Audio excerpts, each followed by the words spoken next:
Tsy famadiana akory izao tazanao izao fa fampafantarana ny tantaran-tsiadana arahin'ny vakisovan'ny fitarikandro nanakoako eran'ny tanàna hanetanana ny olona mba ahafantatra ny tantaran'ny tanàna onenany. Izany atao hoe raha miadana izany no olona nipetraka teto Tsiadana voalohany. Tia olona mponina atao hoe Baboanady avy any amin'ny faritra Betsileo zany nentin'ny mpanjaka Andrianampomerina nipetraka teto amin'ity faritra ity.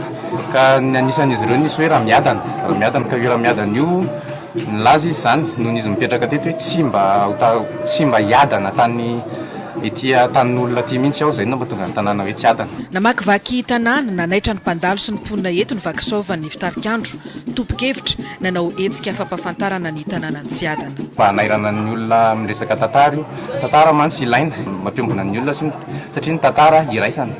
Zay voalohany ary ianarana lesona ho amin'ny hoavy inona ny tsy nety. Niainga teto Tsiadana ambany andrefana dia nandalo tanàna sy elakelan-trano sy lalakely maro dia tonga eto amin'ny fasana ilevenan'ny Ramiadana.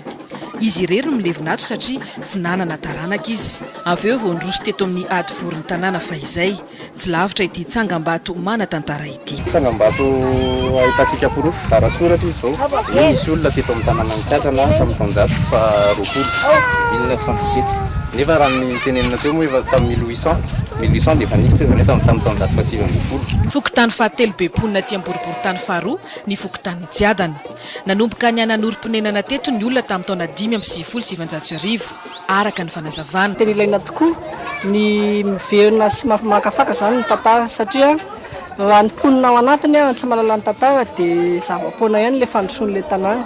Mifankalala ny tanàna dia may ny tantara ihany koa zany. Oranketina ho boky ny tantaran'ny fokontany Tsiadana ka manam-pahaizana manaraka ny lalam-piofanana anthropologie eny Ankatso no andrafitra azy izay sady mpikambana ao amin'ny fitarikandro eto.